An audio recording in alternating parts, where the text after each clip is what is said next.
깜찍한 우리 헤브론의 특성 팀에게 다시 한번 뜨거운 박수 부탁드립니다. 박수!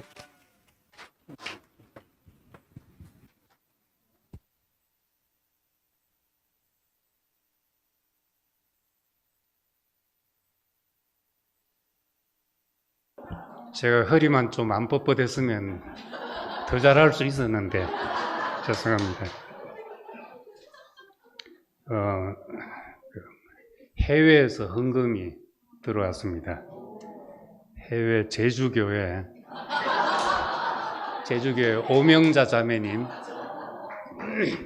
어제 결혼식이 있어서 오셨다가 교회 들러서 교회 처음으로 와 보시고 평소에 말씀은 계속 듣고 있는데 오시긴 처음 왔습니다. 교회 건축 장소 준비할 때도 헌금하시고 또 오늘도 하셨습니다.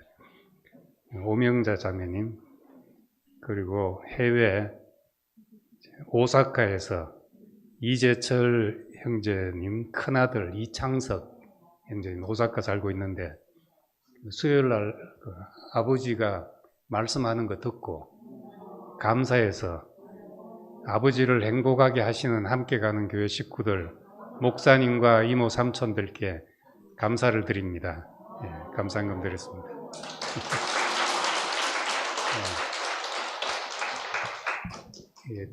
이 자녀들 헌금을 위해서 좀 두루 다 시켜야 될 거 아니에요. 예. 예, 오늘 이성천 선교사님 모셨습니다. 전 대학 때부터 이제 알고 있었고 알고 지냈고 한 해 후배인데 제가 존경하는 후배라고 늘 그렇게 이야기할 정도로 대학 때부터 생각이 깊고 또 항상 진중하고 그래서 이제 후배인데도 어려웠습니다. 근데 그동안 이제 영문학을 전공하고 학위를 받고 선교사로 이제 헌신해서 말레이시아에 선교사로 갔는데 그게 이제 대학에서 영어를 가르치면서 말레이시아에서 20년을 계셨습니다.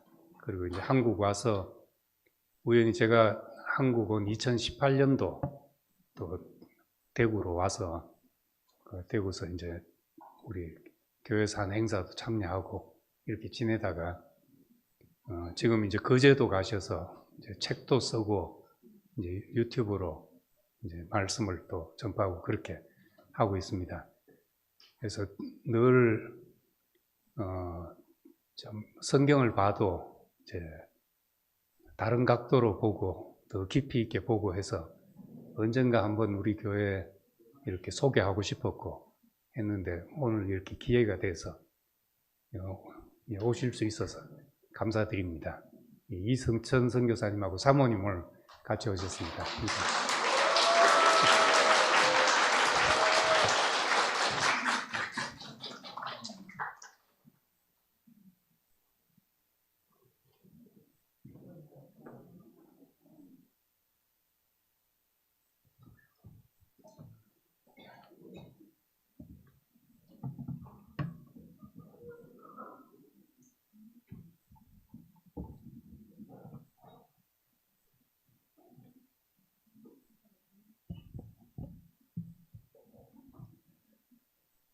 함께 가는 교회 성도 여러분 반갑습니다.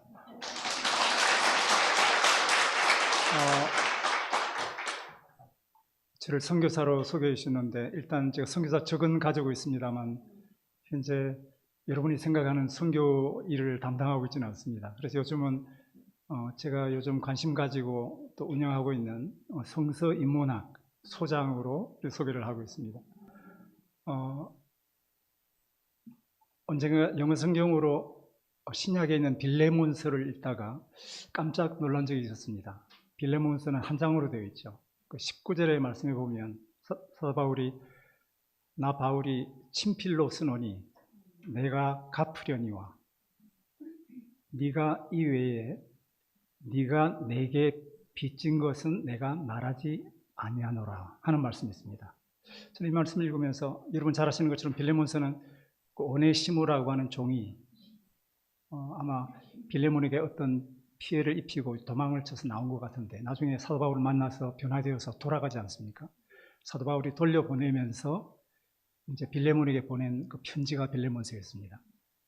근데 그 빌레몬에게 사도 바울이 하는 말이 오네시모가 빚진 것이 있으면 내가 나중에 갚겠다. 이제 그렇게 이야기를 하면서 슬쩍 한마디 덧붙입니다.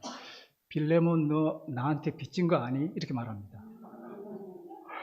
아니 오네시모가 빌레몬한테 빚진 것이 있다면 모르겠지만 빌레몬이 사도 바울한테 빚질 게 뭐가 있겠습니까?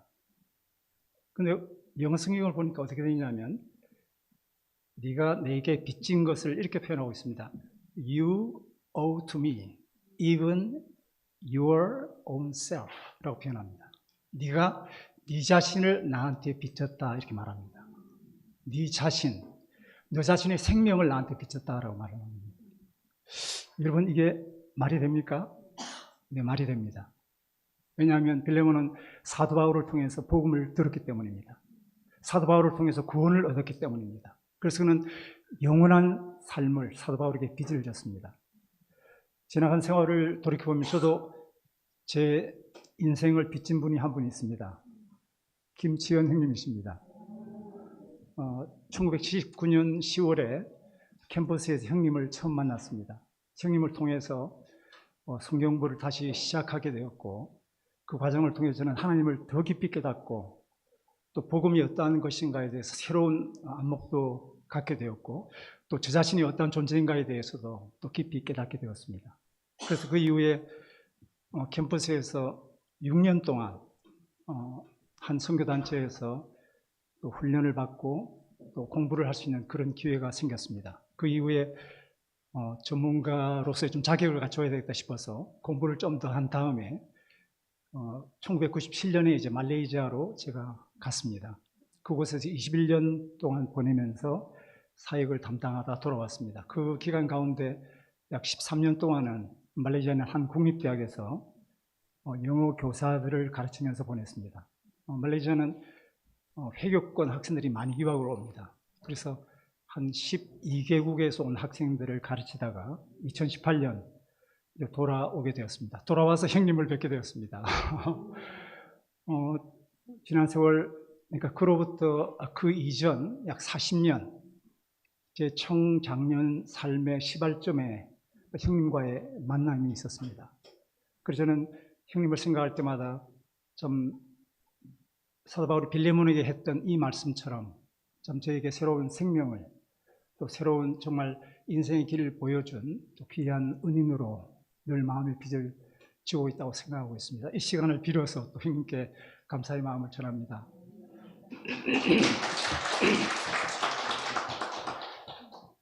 여러분 오늘 제가 나눌 말씀은 제목이 좀 희한합니다. 마음 챙기며 성경 읽기 이렇게 정했는데요. 마음 챙기며 성경 읽기.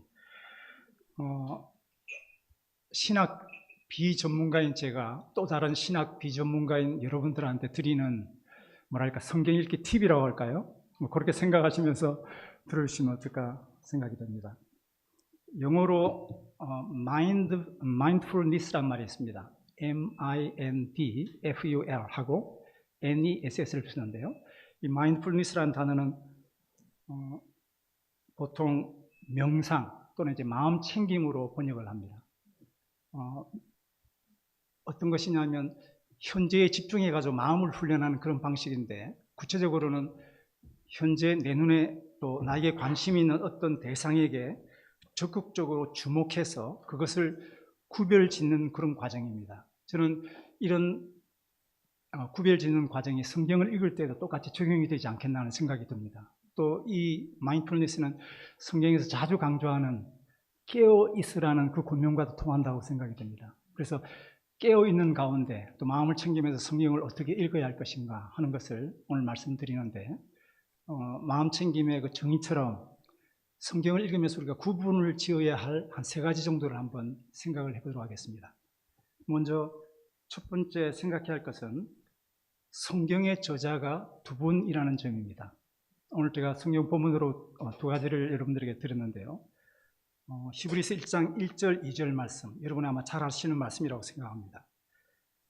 히브리서 1장 1절 2절 말씀, 옛적의 선지자들을 통하여 여러 부분과 여러 모양으로 우리 조상들에게 말씀하신 하나님이 이 모든 날 마지막에는 아들을 통하여 우리에게 말씀하셨으니 이 아들을 만유의 상속자로 세우시고 또 그로 말미암아 모든 세계를 지으셨느니라. 이 말씀에 의하면 하나님께서 말씀하셨다는 것입니다. 하나님께서 말씀하셨다. 또 베드로후서 1장 20절 21절 말씀을 보시면 먼저 알 것은 성경의 모든 예언은 사사로이 풀 것이 아니니 예언은 언제든지 사람의 뜻으로 낸 것이 아니요 오직 성령의 감동하심을 받은 사람들이 하나님께 받아 말한 것임이라, 그렇게 말하고 있습니다. 성경이 사람들이 말한 것이라고 이야기합니다. 이 두 말씀을 종합해 보면 이렇습니다. 성경은 하나님께서 말씀하신 결과물입니다. 뿐만 아니라 성경은 사람이 말한 책이기도 합니다.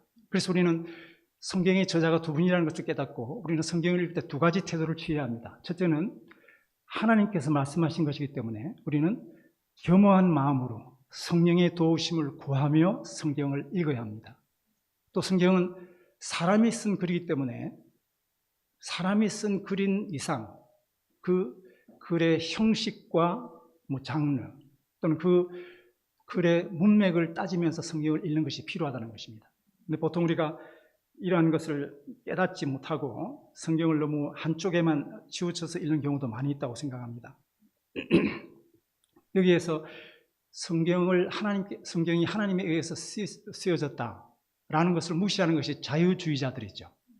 또 성경은 사람들이 쓴 것이다 라는 것, 이것을 무시하는 것이 바로 근본주의의 어떤 폐해라고 볼 수 있습니다.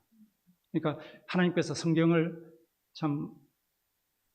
성경이 기록되는 그 과정 가운데 역사하신 것처럼 우리 독자가 성경을 읽을 때도 하나님께서 역사하신다고 믿는 것을 올바른 신앙이라고 볼 수 있습니다. 근데 많은 사람들은 이제 하나님께서 이제 더 이상 관여하지 않는다고 생각하시고 또 우리가 성경을 읽을 때는 하나님의 도움이 필요 없다고 생각하는 그런 사람도 있을 수 있죠. 근데 그런 사람들은 우리가 이신론이라는 표현을 쓰기도 합니다. 하나님께서 천지 창조하신 다음에 안드로메다 은하로 떠나가 버리셨다고 생각하는 것이죠. 근데 그런 태도들은 사실 바람직한 것이 아닙니다. 성경은 하나님과 인간의 이중 작품입니다. 두 번째로 구별해야 할 두 번째 사항은 성경의 독자가 두 부류라는 것입니다. 여러분, 저명한 구약학자이기도 하고 휘튼 대학 교수였던 존 월턴이라는 사람이 이런 말을 했습니다. 성경은 우리를 위해서 쓰였지만 우리에게 쓰인 것은 아니다. 그런 말을 했습니다. 다시 말씀드립니다. 성경은 우리를 위해서, for us, 우리를 위해 쓰였지만 우리에게, to us, 쓰인 것은 아니다 하는 말씀입니다. 이 말씀은 어떤 의미입니까? 우리가 성경을 읽을 때 성경의 수신자와 수혜자를 구분할 필요가 있다는 것입니다. 우리가 성경을 읽을 때 먼저 이 성경이 어떤 사람들에게 쓰여졌고 그때 그 사람은 어떤 생각을 하고 있었을까 하는 것을 우리가 생각하면서 읽는 것이 문제라는 것입니다. 그 성경 말씀을 통해서 어떤 유익을 얻을 것인가, 이것은 그 다음의 문제입니다. 예를 들면 이렇습니다. 우리 창세기 1장 2장을 읽을 때 우리가 먼저 생각해야 할 것은 뭘까요? 창세기 1장 2장을 읽으면서 하나님께서 천지 만물을 어떻게 과학적으로 창조하셨을까를 생각하는 것은 사실 올바른 독해가 아니죠. 그때 그 당시의 사람들이 성경을 그때 그 당시의 사람들이 자연 만물을 어떻게 이해했을까를 생각하는 것이 필요합니다. 여러분 잘 아시는 것처럼 고대 근동 사람들은 우리도 오랜 기간 동안 그런 생각을 했었죠. 지구는 평평하고 바다로 둘러싸여 있고 하늘과 땅 사이에 어떤 기둥이 있다고 생각했고 비가 와야 되기 때문에 하늘 위에는 물층이 있다고 그들은 생각했습니다. 그런 사람들에게 쓰여진 것이 창세기 1장 2장입니다. 그런데 창세기 1장 2장을 읽으면서 마치 우리가 21세기의 과학적인 관점으로 비판한다면 그것은 잘못 읽는 것이죠. 뿐만 아니라 이것을 근거로 과학 교과서를 형성하는 것도 사실은 어불성설입니다. 수신자와 수혜자를 구별하지 못한 오해라고 볼 수 있습니다. 한 가지 더만 예를 드린다면 디모데후서 4장 2절 말씀이 있습니다. 아주 유명한 말씀이죠. 너는 말씀을 전파하라. 때를 어떤지 못 어떤지 항상 힘쓰라. 그렇게 말씀하시면서 범사의 오래 참음과 가르침으로 경책하며 경계하며 권하라 하는 말씀이 있습니다. 이 말씀을 읽으면서 먼저 생각해야 될 것은 뭘까요? 수신자가 누구이냐? 수신자가 누구입니까? 디모데죠. 디모데. 여러분, 디모데는 누구입니까? 디모데는 일반 평신도가 아닙니다. 디모데는 사실 그때 당시에 사도 바울이 에베소 혹은 뭐 다른 어떤 장소에 사도 바울을 대신해서 위임한 그런, 그때 당시로 보면 일종의 선교사이기도 하고 목회자이기도 했습니다. 그런 역할을 담당하고 있었죠. 더군다나 그 4장 5절에 보면 너는 전도자의 직무를 다하라는 말씀이 있습니다. 전도자이기도 했습니다. 우리가 이 말씀을 보면서 고려해야 될 것은 이 말씀을 1차적으로 디모데에게 쓰여졌다는 말씀이죠. 그런데 우리가 이 말씀을 지금 나에게 쓰여졌다 또는 일반 평신도에게 쓰여졌다고 생각하는 경우가 많을 수 있습니다. 그래서 마치 이 말씀이 나에게 주어진 것이기 때문에 사실은 그런 의도가 아니지만 시도 때도 없이 복음을 전하는 것이 나의 어떤 책임이라고 생각할 수가 있습니다. 근데 그것은 너무 지나친, 너무 많이 나간 적용입니다. 일단은 멈춰서서 이것은 디모데라고 하는 그때 당시에 목회자, 디모데라고 하는 그때 당시에 전도자에게 주신 말씀이다 하는 것을 명심하는 게 필요합니다. 여러분, 전도자라는 말, 4장 5절에 나와 있는 전도자라는 말, 신약에 몇 번이나 나오느냐 하면 딱 3번밖에 나오지 않습니다. 여기에 한 번 나오고 또 다른 2곳에 전도자란 말이 나옵니다. 그 2곳이 어디일까요? 오늘 성경 퀴즈입니다. 맞추는 분들에게는 제 책을 한 권 드리겠습니다. 성경에 신약에 전도자라는 말이 3번이 나오는데 여기 한 번 나오고 나머지 2번이 어디일까요? 오늘 함께 가는 교회 성도 여러분의 네, 추측 가능합니다. 바울 서신 어디입니까? 바울 서신 어딜까요? 골로새서는 아닙니다. 죄송합니다. 네. 제가 이걸 준비하면서 내가 입이 떨어지자마자 답이 바로 나올 거라고 예상을 했는데 저를 실망시키시는군요.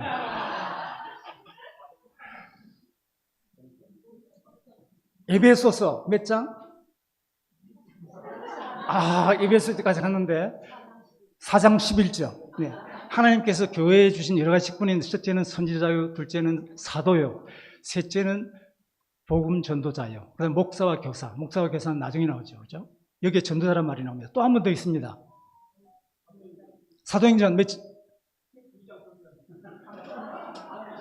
2장 3절에 나온다면 제가 오늘 또 새롭게 배운 내용입니다. 거기 전도자란 말이 나옵니까?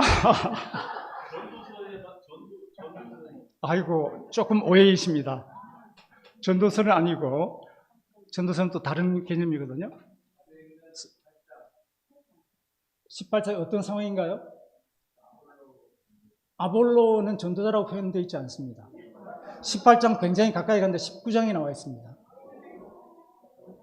시간이 너무 오래 가는 관계로 제가 답을 말해야 될 것 같습니다. 여러분, 책 한 권 못 봤습니다. 19장 7절에 보면 초대 집사 7집사 가운데 빌립을 전도자라고 부르는 장면이 나옵니다. 이렇게 전도자라는 말은 굉장히 희귀한 단어였습니다. 전도사가 아닙니다, 여러분. 전도자입니다. 성경에 나오는 유앙겔리스테스라고 하는 단어인데 이렇게 아주 희귀한 단어입니다. 이 희귀한 단어를 받은 전도자인 디모데에게 주신 말씀이에요. 너는 말씀을 전파하라. 때를 어떤지 못 어떤지 항상 힘쓰라. 여러분에게 주신 말씀이 아닙니다. 죄송하지만. 그러니까 2차로 적용을 어떻게 할 것인가 또 다른 문제입니다. 이 말씀을 여러분에게 주신 말씀으로 받았다고 여러분 주장하지 마십시오. 그건 너무 앞선 말씀이죠. 그죠? 그래서 이런 것들이 결국에는 우리가 성경을 읽을 때 수신자와 수혜자를 구분하는 것과 연관된 그런 문제를 알 수 있습니다. 세 번째로 우리가 성경을 읽을 때 주의해야 할 사항은 성경에는 계시와 신비 두 가지가 있습니다. 성경의 내용에는 계시와 신비 두 가지가 있습니다. 여러분 잘 아시는 말씀일 텐데요. 신명기 29장 29절에 보면 이런 말씀이 있습니다. 감추어진 일은 우리 하나님 여호와께 속하였거니와 나타난 일은 영원히 우리와 우리 자손에게 속하였나니 이는 우리에게 이 율법의 모든 말씀을 행하게 하심이니라. 이 상에 두 가지 일이 있다는 것이죠. 감추어진 일과 나타난 일이 있다는 것입니다. 이 상에 하나님께서 숨기시기 때문에 감추어진 일이 이 상에 굉장히 많습니다. 또 분명하게 하나님께서 밝히 말씀해 주신 율법도 엄존합니다. 이 율법의 말씀에 대해서는 우리가 정말 경외심을 품고 확신을 가지고 실천하는 것이 필요하죠. 그러나 감추인 일에 대해서는 어떻게 해야 될까요? 모른다고 해야 되죠. 모른다. 불가지론. 나 모릅니다. 이렇게 하는 것이 정상이라는 것이죠. 근데 성경에 분명히 감추어지는데도 내가 막 안다고 하는 것은 좀 앞서가시는 겁니다. 좀 뒤로 물러서셔야 합니다. 성경에 감추어진 일 중에 대표가 바로 예수님께서 언제 재림하시느냐, 세상이 언제 끝이 나느냐는 그 지식이죠. 예수님이 승천하시기 직전에 예수님의 제자들이 예수님에게 나왔습니다. 물어봤습니다. 이스라엘이 정치적으로 로마로부터 해방되는 때가 언제입니까? 물어봤을 때 예수님이 뭐라고 하셨습니까? 그것은 너희가 알 바가 아니다. 못을 박으시면서 그들이 마땅히 감당해야 할 임무를 부여해 주셨습니다. 예루살렘부터 시작해서 땅끝까지 내 증인이 되라 말씀하셨죠. 이렇게 분명하게 이것은 감추어진 일이라고 했는데도 불구하고 역사적으로 수많은 사람들이 예수님이 오시는 때를 점을 쳤습니다. 그 가운데 놀랍게도 여러분 종교개혁자 마르틴 루터가 있습니다. 마르틴 루터는 그의 생애 3번씩이나 예수님이 오시는 날을 예언을 했습니다. 마르틴 루터가 종교개혁을 한 것이 1517년이죠. 그죠? 근데 이분이 언제 예수님께서 오신다고 했냐면 1532년, 또 1538년, 또 1542년 이렇게 3번 예언을 했습니다. 왜 그러냐면 성경의 족보를 쭉 따라가 보니까 하나님께서 천지 만물을 창조하신 때가 BC 3960년이라고 생각한 겁니다. 요즘도 그렇게 따지는 분들이 있죠. 족보에 대한 오해죠, 사실은. BC 3960년부터 쭉 이렇게 계산을 하다 보니까 자기의 계산법에 의하면 예수님께서 1532년, 38년, 안 되니까 42년에 오신다고 한 겁니다. 당시 유럽은 굉장한 혼란기였습니다. 정말 종말의 때라고 말할 수밖에 없는 그런 혼란스러운 시기였습니다. 루터는 지금 한 시대가 가고 새로운 시대가 열리는 것을 하나님의 종말이라고 생각을 했습니다. 큰 착각이었죠. 여러분 1542년, 세 번째로 예언한 1542년 그 이듬해 1543년에 아주 역사적인 중요한 일이 일어납니다. 1543년에 어떤 일이 일어날까요? 자, 아까 드리려고 했던 책 한 권 다시 한번 소환해 보겠습니다. 1543년 역사적으로 중요한 일이 일어났습니다. 어떤 일이 일어났을까요?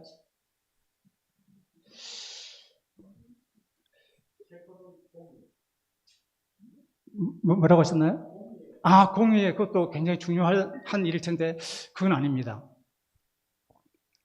그게 있었는지는 제가 모르겠습니다만 1543년 아주 중요한 해입니다. 여기 교사는 안 계신가요? 교사는 안 계신 모양입니다. 1543년. 누구한테 중요하냐? 이 땅에, 지구에 어떤 발을 딛고 사는 모든 사람들에게 중요한. 그렇습니다. 우리 박수 한번 보낼까요? 네, 니콜라스 코페르니쿠스가 지동설을 발표한 해입니다. 예, 그래도 상품 드리겠습니다. 여러분, 코페르니쿠스가 지금 지동설을 발견하고 지금 새로운 시대가 열렸는데 루터가 코페르니쿠스를 보면서 한 말이 뭔지 아십니까? 이 바보 같은, 바보라고 했다고 합니다. 기록에 남아 있습니다. 바보가 누가 바보입니까? 자기를 통해서 종교개혁이 일어나고 새로운 시대가 지금 열리는 것을 보지 못하고 지금 현재의 상황이 정말 종말과 같다고 해서 한 시대가 끝나는 것을 하나의 끝으로 역사의 끝으로 생각한 루터가 지혜롭지 못했죠. 예수님께서 오시는 것은 어느 누구도 장담할 수 없습니다. 또 한 가지 말씀을 드리면 이렇습니다. 여러분, 많은 기독교인들 중에는 복음이 전해지지 않은 곳, 또 복음이 전해지지 않은 시기에 살던 사람들은 다 지옥행이라고 생각하는 사람도 있습니다. 여러분, 정말 그럴까요? 먼저 우리에게 분명하게 나타난 일 한번 찾아보겠습니다. 우리에게 분명히 나타난 일은 어떻습니까? 하나님께서 우리에게 분명히 보여주신 일은 우리는 우리 스스로 구원받을 수 없습니다. 그렇죠? 우리를 구원해 주실 수 있는 분은 예수 그리스도밖에 없습니다. 그분께서 이 세상에 오셔서 공생의 삶을 사시고 십자가에 달려 죽으시고 사흘 만에 부활하심으로써 구원이 완성이 되었습니다. 또 오직 하나님의 은혜로만 또 우리가 예수님을 믿고 연합되는 것을 통해서만 우리는 구원을 받을 수 있습니다. 이것이 나타난 일입니다. 근데 감추어진 일은 뭘까요? 감추어진 일은 이렇습니다. 존 스토트라고 하는 신학자가 이렇게 말했습니다. 사람들이 하나님에게 자비를 부르짖고 구원을 받기 위해서 정확히 얼마만큼 복음에 대한 지식과 이해가 필요한가 하는 것입니다. 우리가 구원받기 위해서 하나님께 부르짖고 하나님의 도우심을 구하고 또 우리가 구원을 받기 위해서 정확히 얼마만큼 명시적으로 복음에 대한 이해와 지식이 필요한가 하는 것입니다. 여러분, 구약시대 아브라함부터 시작해서 족장들, 그리고 많은 유대인들은 예수님에 대한 지식이 없었습니다. 거의.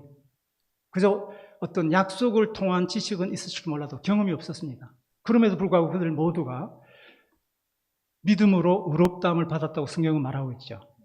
여러분, 또 이방인이었던 에녹과 같은 사람, 멜기세덱 같은 사람, 욥도 사실 이방인입니다. 여러분, 욥은 유대인이 아닙니다. 그 사람들도 다 구원받은 사람들 아닙니까? 우리가 성경을 읽는 것을 이해로 하자면요. 그러니까 우리는 사실 잘 모르는 부분이 있습니다. 이러한 이방인들도 결국에는 하나님의 은혜로만, 하나님의 어떤 섭리에 의해서만 구원을 받은 사람이라고 할 수 있습니다. 그러나 우리가 그 과정과 결과가 어떠해야 할지는 우리가 잘 알 수가 없습니다. 제가 언젠가 미국을 잠깐 방문했을 때 미국의 뉴욕주에 있는 브루더 호프 공동체에 한번 방문한 적이 있습니다. 1985년도에 설립된 공동체이고 한 300명이 사는 공동체입니다. 그곳을 방문했을 때 저희를 인도해 줬던 자매님이 먼저 저희들을 안내한 곳이 공동묘지였습니다. 그 공동묘지에 가니까 그 죽은 사람들이 다 묻혀 있습니다. 그 공동체에. 그 가운데 한 아기에 대한 글이 있었습니다. 그 아기는 원래 태어나기 전부터 신체에 어떤 문제가 있어서 의사가 얘는 태어나도 얼마 지나지 않아서 죽을 수밖에 없습니다 라는 말을 들었습니다. 근데 그 산모는 그 아이를 끝까지 포기하지 않고 그 아이를 간직했다가 그 아이를 출산을 했습니다. 여러분, 그 아이가 얼마나 오랜 시간 동안 그 엄마와 함께 지낼 수 있을까요? 이건 퀴즈는 아닙니다만 10시간입니다. 10시간. 아이를 낳고 10시간 동안 그 부모와 그 공동체 모든 사람들이 그 아이의 탄생을 축하하고 기념하고 함께 시간을 보내다가 10시간 이후에 그 아이는 죽었습니다.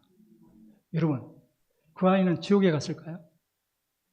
예수님에 대한 지식을 가진 적도 없고 예수님에 대한 명식적인 고백도 하지 않았으니까요.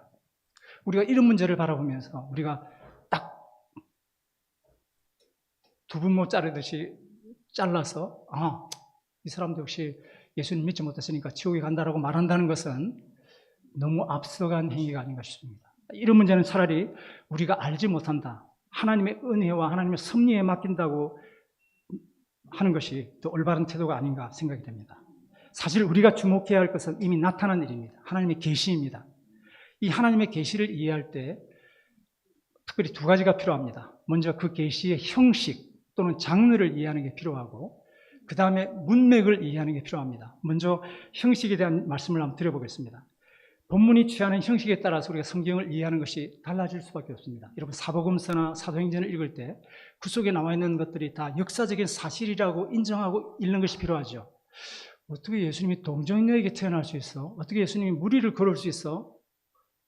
물론 처음에는 우리가 의심이 갈 수 있지만 결국 우리가 믿음이 깊어지다 보면 그것이 모두 다 역사적인 기적으로 우리 마음속에 다가옵니다.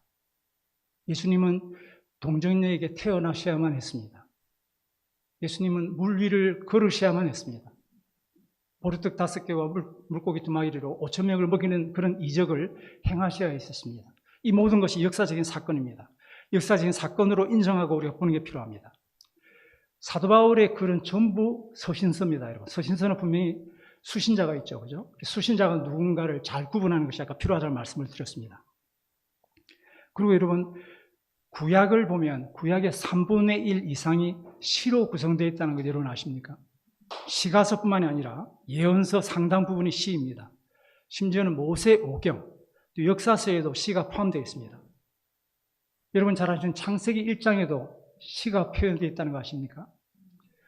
창세기를 해석하는 방법이 굉장히 다양하고 또 많은 논란이 있을 수 있지만 아주 보수적인 그런 신학자로 알려져 있는 에드워드 영이라는 사람은 창세기 1장이 시적인 요소가 반쯤 섞인 고양된 언어로 쓰여져 있다 이렇게 말합니다. 창세기는 물론 일련의 사건을 묘사하는 산문적인 기술이지만 마치 찬송가나 노래에서처럼 계속해서 반복되는 후렴구가 있습니다. 여러분 잘 아시는 것처럼 하나님이 보시기에 좋았더라 7번이나 나옵니다. 하나님이 말씀하시니라 10번, 있으라 10번, 그대로 되니라 7번. 이렇게 굉장히 다양한 후렴구가 나옵니다. 이것은 단순한 산문이 아니라는 의미죠.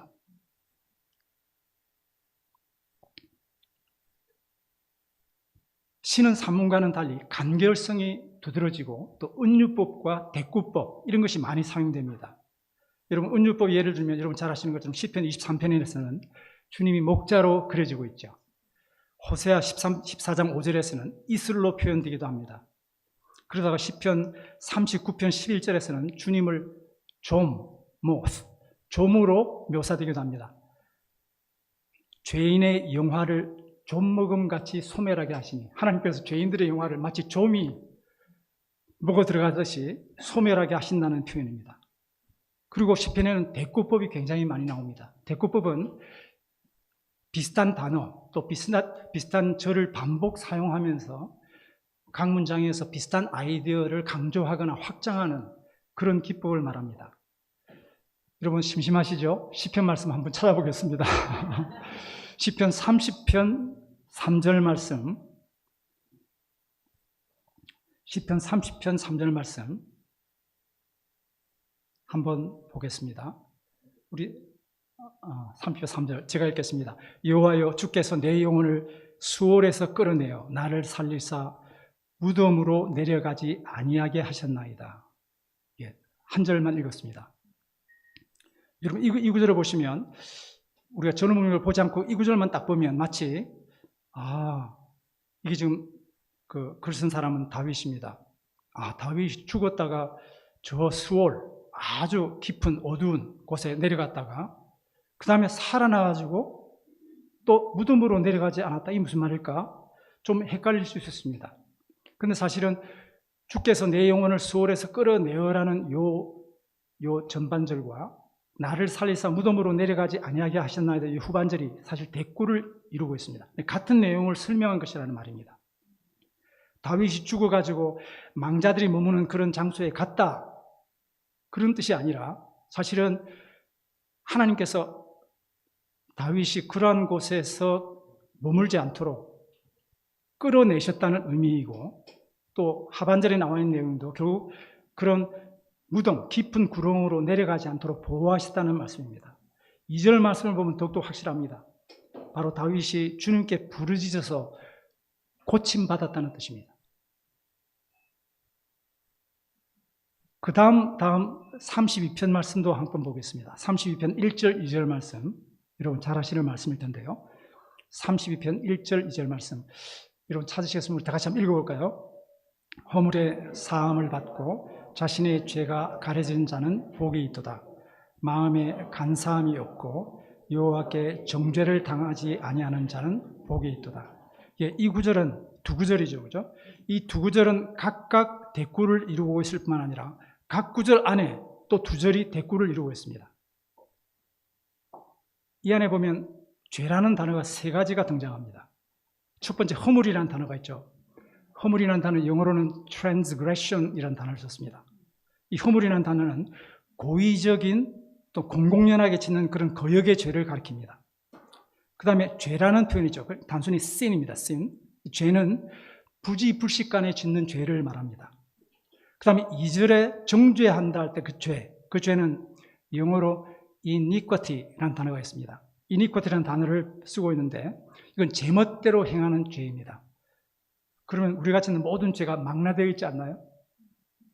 근데 보십시오. 1절에서 이 허물들이 사함받았다고 말합니다. 사함받았다는 말은 원래 의미가 들어 올려졌다. 그 죄가 들어 올려졌다. 제거되었다는 의미입니다.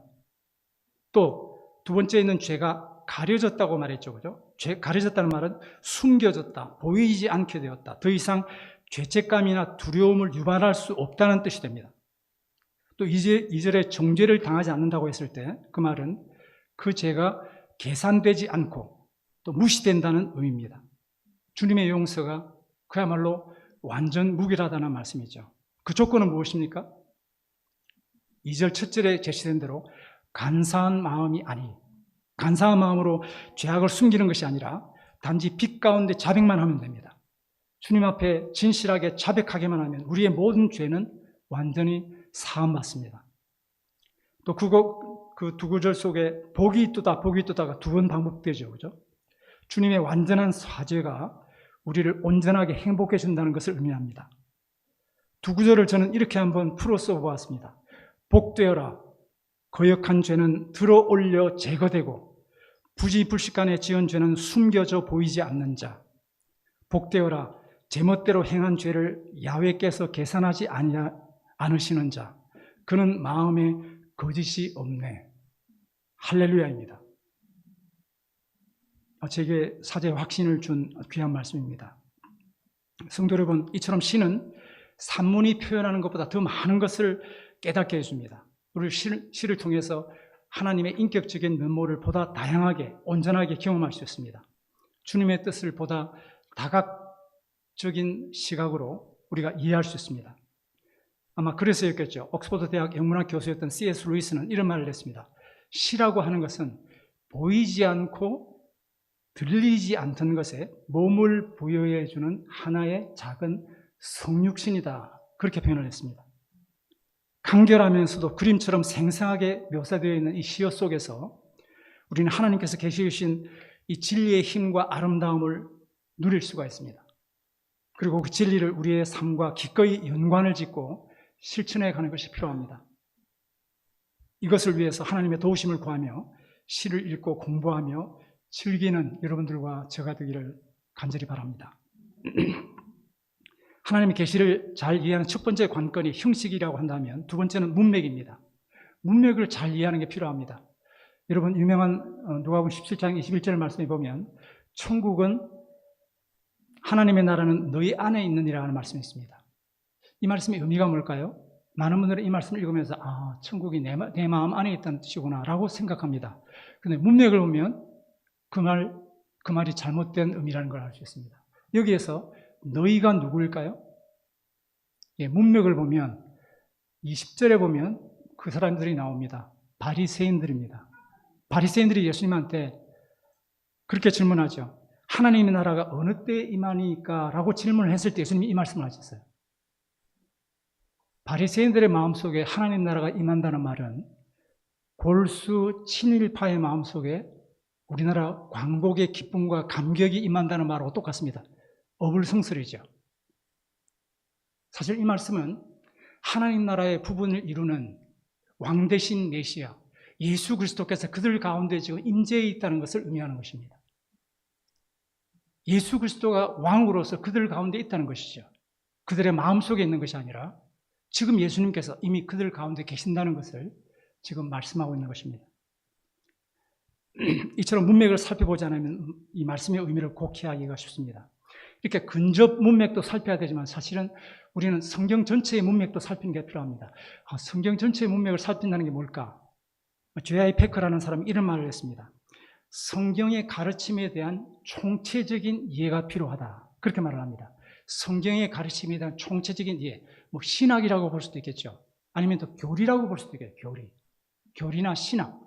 그런 것에 대한 이해가 필요하다는 말입니다. 누가복음 10장 38절 이후에 보면 여러분 잘 아시는 마르다 이야기가 나옵니다. 마르다가 예수님을 자기 집으로 초대하죠. 초대한 다음에 마리아가 예수님의 발치에 앉아서 예수님의 말씀을 듣기 시작합니다. 마르다는 열심히 지금 식사 준비를 합니다. 그러다가 갑자기 예수님한테 다가오더니 마르다가 한 말, 성경을 굉장히 문자적으로 번역한 영어 성경 가운데 NASB라는 것이 있습니다. 그것에 보면 이렇게 번역을 하고 있습니다. 제가 번역을 한 부분을 말씀드리겠습니다. 주님, 제 여동생이 저 혼자 모든 봉사를 하도록 내버려 둔 것을 개의치 않으십니까? 그러시다면 여동생에게 언니를 도와주라고 말씀하세요. Lord, don't you care that my sister has left me to do all the serving alone? Then tell her to help me. 지금 어조가 이렇습니다. 예수님, 보다 하니까 정말 너무하네요, 예수님. 정말 이래도 되는 겁니까, 예수님? 그때 예수님 뭐라고 하십니까? 예수님 정말 훌륭하십니다. 나 같으면 정말 일어나서 고함이라도 질러질 텐데. 예수님 뭐라고 하시냐면, 마르다요, 그대가 그렇게 많은 일에 대해서 염려하고 마음을 쓰고 있지만 단 한 가지만 필요해요. 마리아는 좋은 몫을 택했어요. 그것을 빼앗기지 않을 거예요. 여러분, 예수님께서 마르다의 이름을 2번을 부르신다. 마르다야. 성경에서 예수님도 하나님께서 사람 이름 2번 부른 경우가 몇 번이나 있을까요? 2번째 퀴즈입니다. 한 번은 여기 나왔네요. 많지 않습니다. 창세기에 나오죠. 예. 제가 지금 여러분한테 드린 질문은 몇 번이냐는 건데, 그렇게 가셔도 되겠네요. 하나하나 따지셔도 되겠네요. 아브라함한테 하나님께서 말씀하시죠. 그죠? 이삭을 막 잡으려고 했을 때 하나님께서 말씀하셨죠. 천사를 통해서. 아브라함아. 갖다 잘못하면 지금 이삭이 죽게 생겼으니까. 또 언제 있습니까? 사람 이름 2번 부른 경우. 또 저를 어디요? 신약에도 몇 번 있는데, 이거 말고도. 성경을 좀 더 읽으셔야 되겠는데.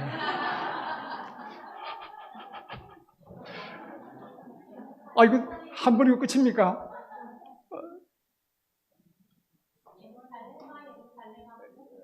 예루살렘이 사람인가? 제가 생각할 때 예루살렘은 사람은 아닌 것 같은데요.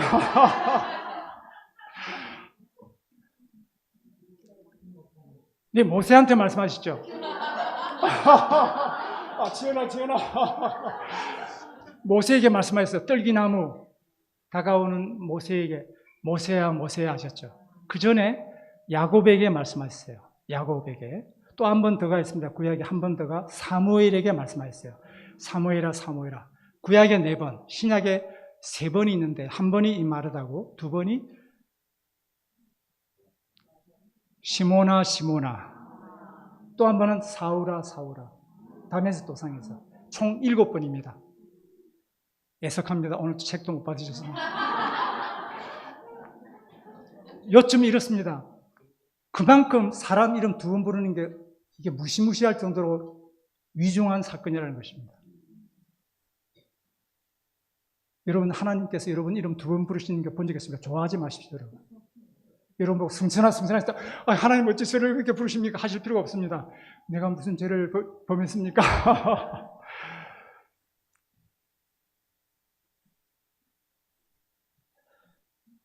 우리가 이 성경을 읽으면서 이렇게 생각할 수 있습니다. 그냥 단순하게 예수님의 말씀 듣는 것이 식사 준비하는 것보다 더 중요하지, 그렇게 생각할 수 있어요. 근데 그렇게 생각하면 안 됩니다. 왜 그럴까요? 그렇게 생각하는 것은 성경의 총체적인 이해를 하지 못한 결과입니다. 창조론, 하나님께서 천지 만물을 창조하셨다는 것, 하나님께서 이 세상의 모든 것을 창조하셨다는 것을 거부하는 그런 이원론적인 사고입니다.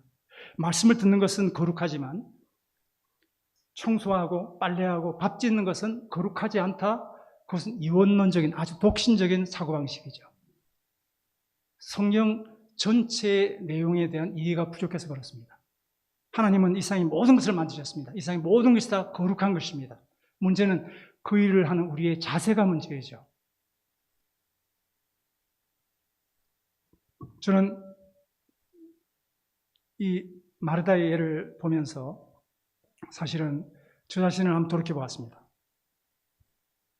마르다의 문제가 과연 무엇이었을까? 마르다의 문제는 결국 예수님의 말씀을 들어야 할 순간에 예수님의 말씀을 듣는 대신에 음식을 준비하는 것이 문제가 아니라 그가 너무나 많은 일 때문에 염려하고 근심을 해서 예수님께 항의하는 그 태도가 문제였다는 것이죠. 그러니까 예수님을 접대한다면 정말 마음의 기쁨과 은혜가 충만해야 되지 않겠습니까? 오늘 저에게 커피를 대접해 주신 우리 성도님 너무 감사합니다. 그렇게 남에게 대접을 할 때 기쁨과 사랑이 넘치는 마음으로 대접을 해야 하는데 너무 이제 일이 많다 보면 그런 마음이 없어지고 막 짜증이 생기죠. 그때가 이제 위험한 순간이죠. 결국에는 말씀을 들어야 하는 데가 아니라 내가 지금 이 일을 기쁨으로 감당하지 않는 것이 문제라는 것이죠. 저는 21년을 말레이시아에 있었지만 저는 너무나 부끄러운 시간이었습니다. 그 시간은 돌이켜보면 제가 하나님의 뜻을 쫓아 그곳에 갔지만 그곳에 가서 하나님의 뜻을 행하는 것 때문에 기뻐하고 감격한 기간보다도 굉장히 여러 가지 일로 근심하고 염려하고 또 그러면서 마음속에 하나님께 대한 불만도 생기고 동료에 대한 어떤 불신, 불평 그런 것도 많았던 시기였습니다. 아마 그때 하나님께서 제 이름을 얼마나 2번씩 많이 부르셨을까. 승천아, 승천아, 정신 차려라. 그렇게 하지는 않으셨겠지만, 은혜롭게 더 말씀하셨겠지만, 여러분도 어떻습니까? 내가 지금 하는 일이, 여러분, 하나님께서 맡기신 일이라고 한다면 그 일을 정말 기쁨으로 하십시오, 여러분. 그 일이 무엇이든지 하나님만 보고 계십니다. 사람들이 보는 것이 무엇이 문제입니까? 사람들이 나를 인정해주고 인정해주지 않는 것이 무엇이 문제입니까? 하나님이 나에게 그 일을 주셨다면 정말 기쁨으로 담당하십시오. 그것이 하나님께서 복 받는 길입니다. 말씀 정리하겠습니다. 너무 시간을 많이 드린 것 같습니다. 성경을 읽을 때 마음 챙김이 절실하다는 말씀을 드렸습니다. 잘 해석하기 위해서였습니다. 그래서 이 본문의 주목을 잘하기 위해서는 3가지가 필요하다고 말씀드렸는데요. 성경의 저자가 2분이라고 하셨죠. 하나님과 인간입니다. 성경의 독자가 2부류입니다. 1차적인 수신자와 2차적인 수혜자인 우리입니다. 또 성경의 내용에는 계시와 신비 2가지가 있다고 말씀드렸습니다.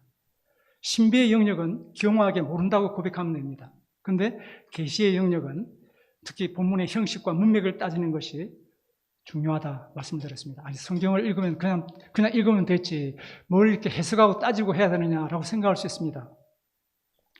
과거에 그런 분들이 많았다고 합니다. 제가 언젠가 만난 목사님이 이런 이야기를 했습니다. 그 목사님은 장로교 굉장히 보수적인 교단에서 일하시던 목사님이셨는데 그분은 어릴 때 여름 성경학교나 또는 중고등부 수련회를 가게 되면 하루 일과가 거의 대부분 성경 읽기였다고 합니다. 성경 통독 시간. 왜 그랬냐면 어찌 감히 하나님의 말씀을 공부할 수 있느냐는 분위기가 아주 팽배했기 때문이라고 합니다. 성경 말씀을 읽고 순종하는 것이지 공부하는 것이 아니다. 그렇게 생각했던 목회자가 있었던 것입니다. 근데 이분이 이제 대학에 들어간 다음에 보니까 그 교단이 설립한 선교단체에 가보니까 온갖 성경 공부가 있다는 겁니다. 깜짝 놀랐다는 것이죠. 여러분, 성경은 사실 그냥 성경을 읽는다는 건 없습니다. 어떤 식으로든 우리는 해석을 합니다. 성경을 그냥 있는 그대로 읽기만 하면 된다고 생각하는 것은 죄송하지만 아주 나태한 또 부실한 성경 읽기일 수 있습니다.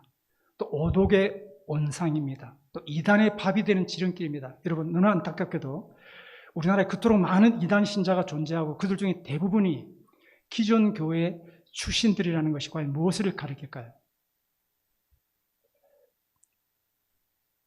우리가 성경을 읽을 때 잘 해석해야 합니다. 밥을 먹을 때도 마찬가지죠. 대충 밥을 삼키는 것은 지혜가 아닙니다. 천천히 밥맛을 음미하면서 잘 씹어 먹어야 합니다. 운동할 때도 마찬가지죠. 그냥 시간만 때우면 안 되죠. 요즘 많이 강조되는 것처럼 마음을 챙기면서 근력을 키우는 운동을 해야 합니다. 말할 때도 마찬가지입니다. 그냥 입에서 나오는 대로 말하는 것은 화를 부를 뿐입니다. 덕을 세우고 남을 세워주는 말을 해야 합니다. 무엇을 하더라도 올바르게 적절하게 해야 합니다. 마지막으로 한 말씀만 드리겠습니다. 밴쿠버 기독교 세계관 대학원 전성민 교수가 이렇게 말을 했습니다. 성경을 해석하는 것은 선택이 아니다. 좋은 해석인가 나쁜 해석인가만 문제될 뿐이다. 나쁜 해석에 대한 대안은 무해석이 아니라 적절한 해석이다 라고 말씀하셨습니다. 함께 가는 교회 성도 여러분, 오늘 여러분 모두에게 디모데후서 3장 16절 17절 말씀이 성취되기를 기원합니다. 하나님의 영감이 살아 숨쉬는 모든 성경을 지속적으로 잘 섭취해 감으로써 온전한 하나님의 사람으로 이루어서 모든 선한 일을 감당하는 여러분 모두가 되기를 간절히 기원합니다. 예, 잠시 기도하겠습니다. 아버지 하나님, 아버지를 저버려 원수되었던 저희를 용서해 주시고 다시 자녀 삼아 주신 것 감사합니다. 자녀된 저희가 예수 그리스도의 몸된 함께 가는 교회로 연합되게 하시니 더욱 감사합니다. 우리 믿음의 가족 모두가 아버지와 아버지의 뜻을 아는 참 지식을 풍성하게 갖추어 아버지께서 기뻐하시는 모든 선한 일을 온전히 감당하게 하시옵소서. 예수 그리스도의 이름으로 기도합니다. 아멘. 초대해 주셔서 감사합니다.